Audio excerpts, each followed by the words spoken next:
नमस्कार विद्यार्थी मित्रांनो, आज आपण मराठी विषयाचं व्याकरण अभ्यासणार आहोत आणि व्याकरणामध्ये आजचा व्याकरणाचा विषय आहे वाक्य व त्याचे प्रकार।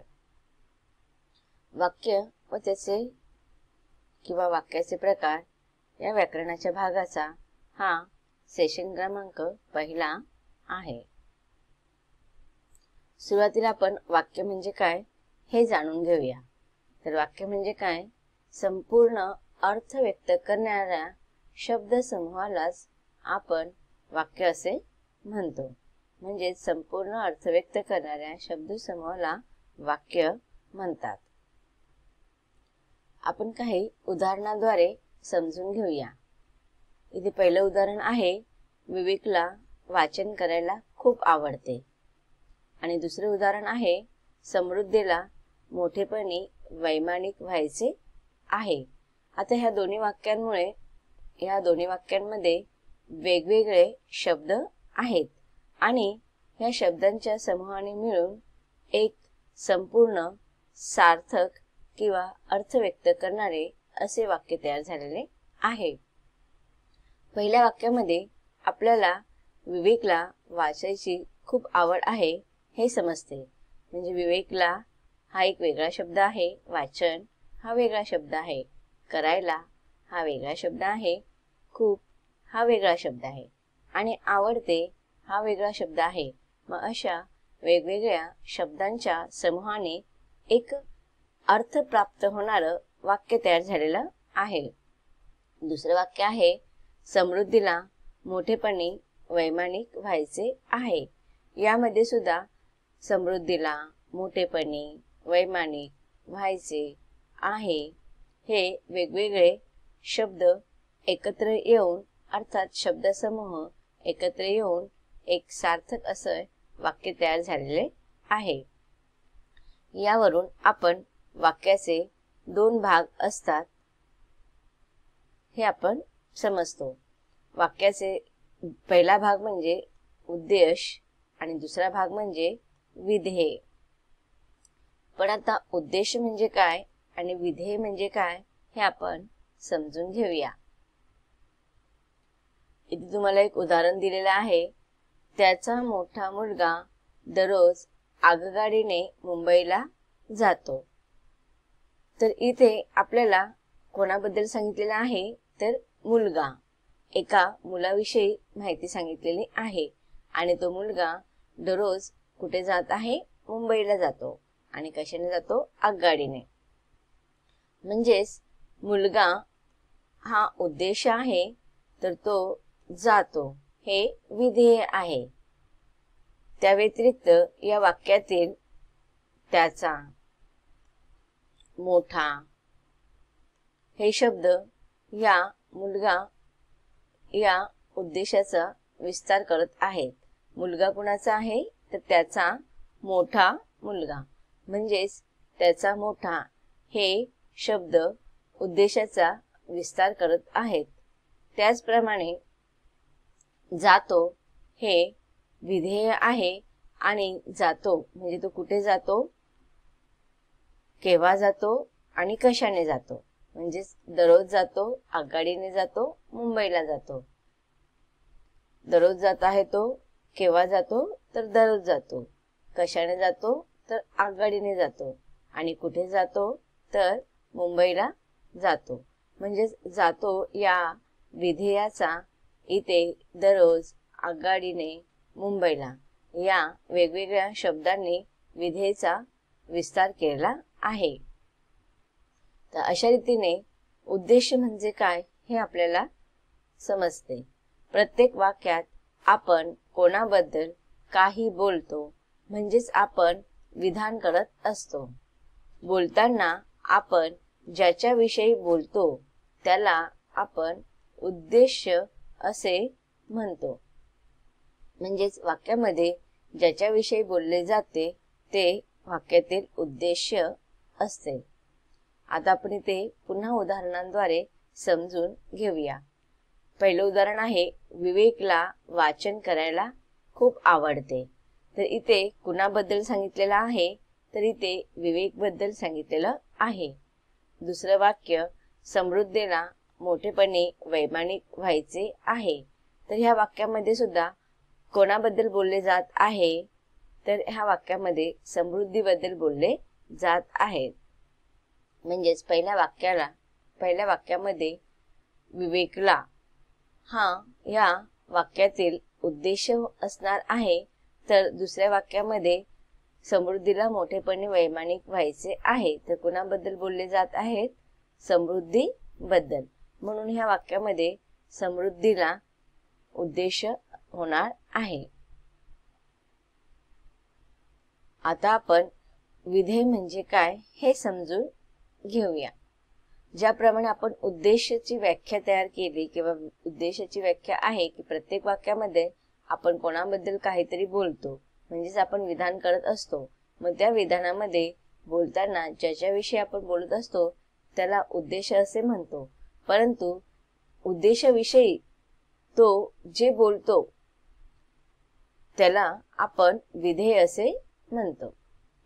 म्हणजेच काय, ज्याच्याविषयी बोलले जाते त्याच्याविषयी जे काही विधान केलेलं आहे किंवा उद्देशाविषयी जे काही आपण बोलतो किंवा तो उद्देश जो काही बोलत असतो त्याला आपण विधेय असे म्हणतो. उदाहरणार्थ पुन्हा आपण ह्याच उदाहरणांवरून समजून घेऊया. विवेकला वाचन करायला खूप आवडते. तर याच्यामध्ये विवेक हा उद्देश आहे.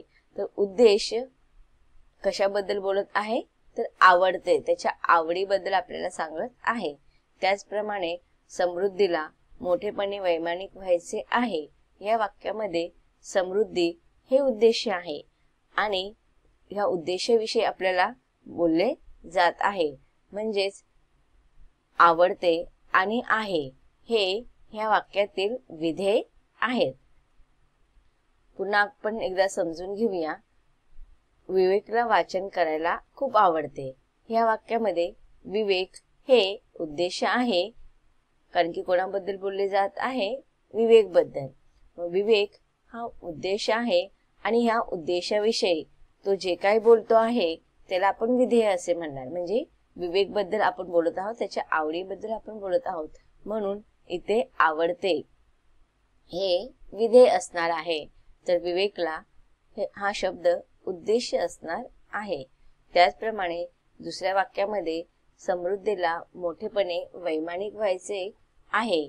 या वाक्यामध्ये समृद्धीला हे उद्देश आहे आणि या उद्देशाविषयी तो जे काय बोलतो आहे त्यालाच आपण विधेय असे म्हणतो. म्हणजे आहे हे ह्या वाक्यातील विधेय झाले.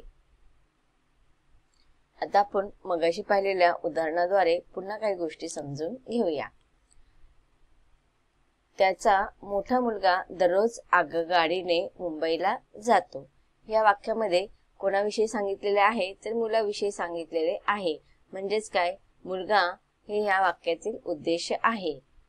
आणि कशाबद्दल बोलले जाते की त्याच्या जाणे ह्या क्रियेबद्दल बोललं जात आहे. म्हणजे जातो हे ह्या वाक्यातील विधेय आहे. मुलगा उद्देश, जातो विधेय. पण या बरोबर ज्याप्रमाणे ह्या वाक्यामध्ये मुलगा हे उद्देश आहे आणि जातो हे विधेय आहे, त्याचप्रमाणे इतर शब्द सुद्धा वाक्याने जोडले गेलेले आहेत. इतर शब्दसमूह सुद्धा वाक्यामध्ये आहेत. मग उद्देश म्हणजेच मुलगा, या उद्देश मुलगा हा जरी उद्देश असेल तरी त्याचा आणि मोठा हे एवढे शब्द नाहीत पूर्ण वाक्यामध्ये. दररोज मुलगा किंवा जातो हे दोनच शब्द वाक्यात नाही, तर त्याच्या व्यतिरिक्त सुद्धा अजून शब्द आहेत. तर मुलगा या शब्दाच्या किंवा ह्या उद्देशाच्या आधी आलेले शब्द म्हणजे त्याचा मोठा. म्हणजेच ह्या त्याचा मोठा या दोन शब्दांनी मुलगा या उद्देशाचा विस्तार झालेला आहे. म्हणून आपण त्याचा मोठा या शब्दाला उद्देश विस्तार असे म्हणतो. म्हणजेच काय, उद्देशाच्या आधी जे काही शब्दसमूह असणार आहेत ते उद्देश विस्तार असणार आहेत. आपल्याला काय लक्षात ठेवायचं आहे की उद्देश ओळखल्यानंतर, वाक्यातील उद्देश आपल्याला समजल्यानंतर त्या आधी आलेले सर्व शब्दसमूह हा त्या उद्देश विस्तार असणार आहेत, कारण की त्या उद्देशाचा ते विस्तारित माहिती आपल्याला सांगत आहेत. त्याचप्रमाणे जातो हे काय आहे, विधेय आहे.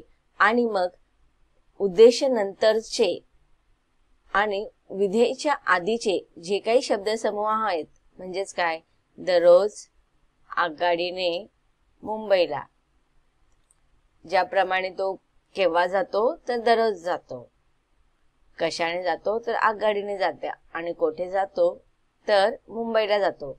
हे जातो हा शब्द या वाक्याचा विधेय आहे आणि त्या आधी आलेले सगळे शब्दसमूह हे त्या विधेयाचे विस्तार करणारे शब्द आहेत.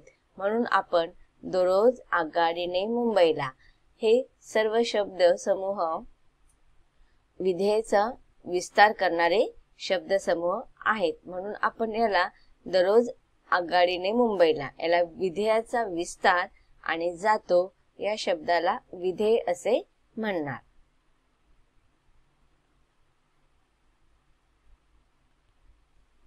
पुन्हा आपण समजून घेऊया. दररोज आगगाडीने मुंबईला या शब्दाने तो केव्हा, कशाने व कोठे जातो हे सांगितलेले आहेत. म्हणजेच विधेयाचा विस्तार या 4 शब्दांनी केलेला आहे. याचा अर्थ असा की वाक्यात उद्देश व विधेय एवढेच शब्द न येता त्याचा विस्तार करणारे शब्दही येतात. म्हणून ह्या वाक्याचे 2 भाग पडतात, उद्देश विभाग व विधेय विभाग. आता पुन्हा आपण एकदा ह्या वाक्यांवरना समजून घेऊया. इथे ह्या वाक्यामध्ये काय सांगितलेलं आहे आपल्याला, आपण अगोदर पुन्हा उद्देश समजून घेऊया. त्याचा मोठा मुलगा दररोज आगगाडीने मुंबईला जातो. या वाक्यामध्ये मुलगा हे काय आहे, उद्देश आहे, आणि जातो हे विधेय आहे. पण त्या आधी आलेले, उद्देशाच्या आधी आलेले सर्व शब्दसमूह हे उद्देश विभाग असणार आहेत. आणि त्याचप्रमाणे विधेयच्या आधी आलेले सर्व शब्दसमूह म्हणजेच दररोज आगगाडीने मुंबईला हे सर्व विधेय विभाग येणार आहेत. आता आपण पुन्हा खाली उदाहरणाद्वारे समजून घेऊया. इथे बघा, मुलगा हे काय आहे, वाक्यातील उद्देश आणि त्या आधी आलेले सर्व शब्दसमूह म्हणजे त्याचा मोठा हे शब्दसमूह उद्देश विस्तार असणार आहेत. त्याचप्रमाणे विधेय या वाक्यातील विधेय आहे जातो, आणि त्या आधी आलेले शब्दसमूह म्हणजेच दररोज आगगाडीने मुंबईला हे विधेय विस्तार येणार आहेत. तर आपण ह्या शब्दांना विधेय विस्तार किंवा विधेय विभाग, त्याचप्रमाणे उद्देशाच्या आधी आलेल्या शब्दसमूहांना आपण उद्देश विस्तार किंवा उद्देश विभाग असे सुद्धा म्हणतो. आता आपण काही वेगवेगळ्या उदाहरणांद्वारे समजून घेऊया. काही छोटी वाक्ये तयार करून त्यातील उद्देश विधेय ओळखा आणि त्याचा विस्तार करता येतो का ते पहा. पहिलं उदाहरण आहे, बस आली. तर बघा, आता जेव्हा आपण म्हणतो बस आली, हे या वाक्यामध्ये 2 छोटे शब्द मिळून एक छोटस वाक्य झालेलं आहे की बस आली. मग ह्याच्यावरून आपल्याला समजते की बस हे उद्देश आहे आणि आली हे विधेय आहे. पण जेव्हा बस आणि आली या 2 शब्दांच्या आधी जे काही वाक्य लागणार आहेत त्याच्यामुळे ह्या वाक्याचा अजून विस्तार होणार आहे, म्हणजे शब्दसमूहांचा विस्तारित भाग आपल्याला पाहायला मिळणार आहेत. पाहूया. माझ्या शाळेची बस सकाळी 9 वाजता आली. ह्या वाक्यामध्ये बस हा उद्देश असणार आहे आणि बस या उद्देशाच्या आधी आलेले सगळे शब्दसमूह हे उद्देश विस्तार असणार आहेत. मग बस या उद्देशाच्या आधी आलेले शब्दसमूह आहेत माझ्या शाळेची. या वाक्यामध्ये उद्देश विस्तार कोणता आहेत, माझ्या शाळेची. त्याचप्रमाणे सकाळी 9 वाजता आली, पुढच्या वाक्यामध्ये आली हे विधेय आहे आणि त्याआधी आलेले सकाळी 9 वाजता हे शब्दसमूह आली या विधेयाचा विस्तार करत आहेत, म्हणून आपण सकाळी 9 वाजता या शब्दसमूहाला त्या विधेयाचे विस्तारित भाग किंवा विभाग किंवा विधेय विस्तार असे म्हणतो.